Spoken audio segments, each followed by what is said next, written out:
क्या बीजेपी ने जिताया होगा? ये बनारस से जीत के आए हैं। एनसीआरबी के आंकड़े आए हाल ही में, महिला अपराध नंबर 1 पे रहा हुआ। मुझे उम्मीद है कि हमारे सभी क्रेडिबल चैनल इस बात पर चर्चा जरूर करेंगे कि उत्तर प्रदेश में जो आंकड़े आ रहे हैं वो सरकार के आंकड़े हैं, ये हमारे आपके आंकड़े नहीं है। ये जो आंकड़े आ रहे हैं वो सरकार के ही आंकड़े हैं, वही डेटा है, वही डेटा एनसीआरबी कलेक्ट करता है। और अगर मैं थोड़ी देर के लिए महाराणा प्रताप जी की अगर तस्वीर हटा दूं, और बीबीसी ने जो जारी किया है कि हमारी महिलाएं और बेटियां कितनी असुरक्षित हैं, अगर वो देख लीजिए आप डेटा। अब ये कहेंगे यूपी हमारा नंबर 1 है, आबादी में ज्यादा है इसलिए हमारी संख्या भी ज्यादा है। ये कोई तर्क नहीं हो सकता है। जो लोग जीरो टॉलरेंस की बात करते हो, जो लोग जीरो टॉलरेंस की बात करते हैं, उन्होंने लॉ एंड ऑर्डर जीरो कर दिया। वो भेदभाव के अलावा कोई दूसरा काम नहीं करते। ये देखिए आप, नेशनल एनसीआरबी के रिकॉर्ड दिखा रहा है महिला ग्राम विभाग। और यही नहीं, अगर आप SC ST वाला देखना चाहोगे तो हम वो भी दिखाते, वो भी नंबर 1 है यहां पर। सबसे ज्यादा घटनाएं उनके खिलाफ हो रही हैं यहां पर,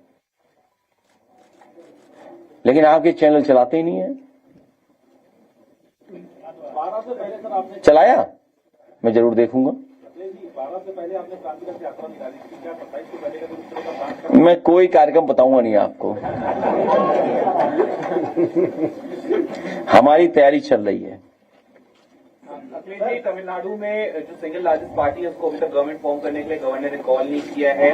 ऑपोजिशन लगातार क्लेम कर रहा है कि 2 टेस्ट कराना तो असेंबली में होगा। गवर्नर क्यों मेजोरिटी प्रूव कराना चाह रहे हैं?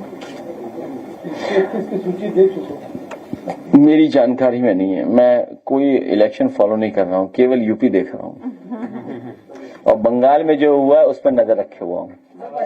और पश्चिम बंगाल में, ठीक कहा आपने, आपको याद होगा कि 2022 में हम लोगों ने आरोप ये लगाया कि समाजवादी पार्टी के वोटरों के नाम डिलीट किए गए।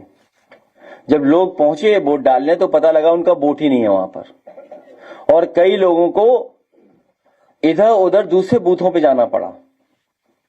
तो 2 तरह की जो चीजें थीं, केवल 2 ही हम चीजें बता रहे हैं अभी, तो और भी कई मैनिपुलेशन किए उन्होंने।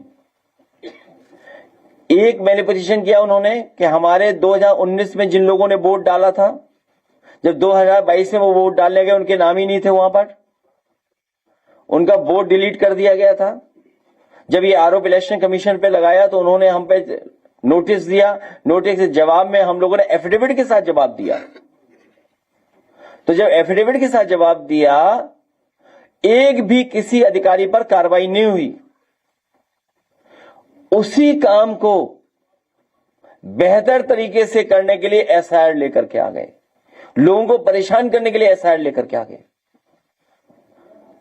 और आपने हाल ही में देखा है बंगाल में कि जिनके नाम हटा दिए उसकी वजह से कितने लोग वोट नहीं डाल पाए।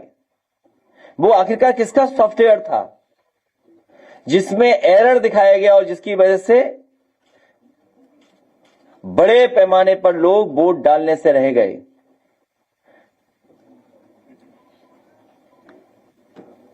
आप लगातार छात्रों को, जो मेधावी छात्र हैं उनको आप लगातार लैपटॉप देकर सम्मानित करते हैं। आपकी सरकार में भी छात्रों को लगातार सम्मानित किया गया, लैपटॉप देकर कहीं न कहीं उनके मनोबल को बढ़ाया गया। पर एक देखा जाए तो मेधावी छात्रों को सम्मानित करना या उनको प्रोत्साहित करना राज्य सरकार की नैतिक जिम्मेदारी होती है। मुख्य विपक्षी दल के तौर पर आप कर रहे हैं, सरकार उदासीन है, इस पर आप क्या कहना चाहेंगे? हम केवल लोगों को याद दिला रहे हैं कि समाजवादियों ने लैपटॉप बांटे थे बस, और KG से PG पढ़ाई मुफ्त होगी बेटियों की, गरीबों का इलाज फ्री होगा। अभी जांच और दवाई के लिए आपको भटकना पड़ता है। समाजवादी सरकार आएगी तो स्वास्थ्य सेवाएं कैसे बेहतर हों, गरीब को फ्री इलाज कैसे मिले, दवाइयां कैसे फ्री मिले, इलाज कैसे फ्री मिले। और इधर कैंसर को लेकर के बड़े पैमाने पर लोगों के घर परिवार में कैंसर हो रहा है, संख्या बढ़ती चली जा रही है और महंगा इलाज के कारण इलाज भी पूरा नहीं हो पा रहा है। कैंसर इंस्टीट्यूट पूरी खड़ी कर करके जो 100 एकड़ में बनी हुई है, 1000 करोड़ का रिसर्च इंस्टीट्यूट है वो कैंसर का, उसको पुनः चला करके गरीबों का कैंसर का फ्री इलाज कराने का काम समाजवादी सरकार में होगा।